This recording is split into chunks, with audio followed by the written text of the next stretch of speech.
یہ بتائیے گا کہ اس وقت ہم دیکھ رہے ہیں کہ ایل او سی پر بھی بھارت نے محاذ گرم کیا ہوا ہے، لیکن ہم جو ہے ان کی فوجی تنصیبات کو نشانہ بنا رہے ہیں، سیولین کو جواب میں کوئی نشانہ نہیں بنا رہے، ان کی چیک پوسٹوں کو تباہ کر رہے ہیں، ان کے دانت کھٹے کر رہے ہیں دشمن کے۔ کشمیریوں کا جوش و جذبہ کیسا ہے؟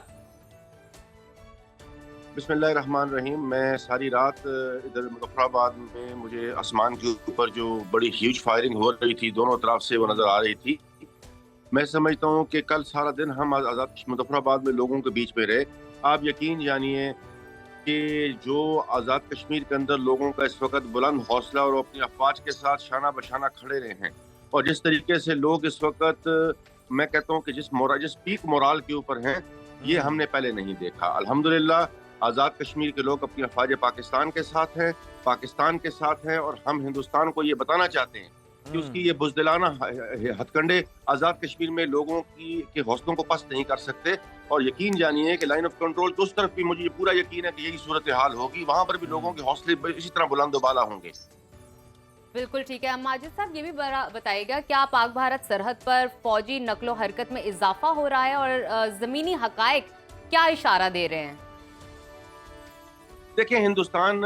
پچھلے 3 دنوں سے جس طریقے سے بھونڈے ہتھ کنڈے اختیار کر رہا ہے اور پاکستان کی عالمی سوورینٹی کو چیلنج کر رہا ہے، کل اس نے جس طرح ڈرون سٹرائکس کر کے ایک اور بزدلانہ ایکٹ کیا، اس سے قبل اس نے یہاں پر میزائلز اٹیک کر کے مساجد کو نشانہ بنایا، معصوم بچوں کو نشانہ بنایا، عورتوں کو نشانہ بنایا۔ یہ ہندوستان کا پرانا وتیرہ ہے۔ یقین جانیے کہ مطلب جس طرح اس نے لائن آف کنٹرول کے اوپر کل آپ دیکھیے، آپ کی نیوز پہ بھی فلیش ہو رہا ہوگا، بیرٹا سیکٹر میں کچھ لوگوں کی شہادت رپورٹ ہوئی ہے، زخمی بھی ہوئے ہیں، اور بڑا ہیوج فائر ہوا ہے۔ لیپا سیکٹر پہ بڑا ہیوج فائر ہوا ہے، ہمارا حویلی سیکٹر میں بڑا ہیوج فائر ہوا ہے، لیکن پورے آزاد کشمیر میں لوگوں نے لائن آف کنٹرول نہیں چھوڑی۔ ہندوستان نے اپنے کئی دیہات خالی کرائے ہیں، لوگ آج بھی اپنی فوج کے ساتھ as a first defence line کھڑے ہیں، اور انشاءاللہ یقین جانیے کہ آزاد کشمیر کے لوگ اپنی افواج پاکستان کے ساتھ as a first defence line کے طور پہ کھڑے رہیں گے۔ ہمارے حوصلے بلند ہیں، ہم اس مکار یار دشمن کو شکست دیں گے، اور انشاءاللہ کشمیر جلد آزاد ہو کے سبز لالی پرچم وہاں پر سری نگر کے لال چوک میں لہرائے گا۔ عبد الماجد خان صاحب، ہم دیکھ رہے ہیں کہ اور یہ رپورٹ بھی ہو رہا ہے کہ کشمیریوں کا بڑا جوش و جذبہ ہے، مطلب جس کے پاس جو ہے، کسی کے پاس اگر کوئی گن ہے، کسی کے پاس کوئی لاٹھی ہے، جو بھی اس کے پاس ہتھیار دستیاب ہے وہ لے کر جناب ایل او سی کی جانب جاتا ہے، سرحد کی جانب جاتا ہے، اور آرمی کو کہتا ہے بتائیں میں آپ کی کیا خدمت کر سکتا ہوں، میں کس طرح سے آپ کا ساتھ دے سکتا ہوں۔ دیکھیں، میں آپ کو ایک بڑی واضح بات بتاؤں، میں نے آپ سے کہا کہ میں مظفر آباد میں پوری رات کی جو فائرنگ ہو رہی ہے اس وقت لائن آف کنٹرول کے اوپر، ہم کیونکہ ساری رات باہر ہی رہے ہیں، ہم اس کو بڑا واضح دیکھ رہے ہیں، ہم چیک کر رہے تھے کہ کہیں سول ڈیمیج نہ ہو جائے۔ ہندوستان ایک ایسا بے رحم اور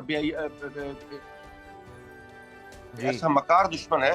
جس سے آپ کسی بھی چیز کی توقع کر سکتے ہیں۔ ایک طرف اس کے فوجی چیک پوسٹوں کے اوپر سفید جھنڈے لہراتے ہیں، دوسری طرف وہ آزاد کشمیر کی سول پاپولیشن کو نشانہ بناتے ہیں۔ میں سمجھتا ہوں کہ افواج پاکستان نے جس ریسٹرین کا مظاہرہ کیا ہے، تاریخ میں اس کی مثال نہیں ملتی۔ ہم نے یہ نہ سمجھے کہ افواج پاکستان کمزور ہے یا کشمیری کمزور ہیں۔ میں سمجھتا ہوں کہ اس وقت جس طریقے سے وہ دراندازی کی کوشش کر رہا ہے، اور جس طریقے سے افواج پاکستان اس کا مقابلہ کر رہی ہیں، اور آزاد کشمیر کی سول پاپولیشن اپنے سینوں پہ گولیاں کھا کے اس کا مقابلہ کر رہی ہیں، تاریخ میں اس کی مثال نہیں ملتی۔ آزاد کشمیر کے لوگوں کا جذبہ اس وقت بہت ہائی مورل گراؤنڈز کے اوپر ہے،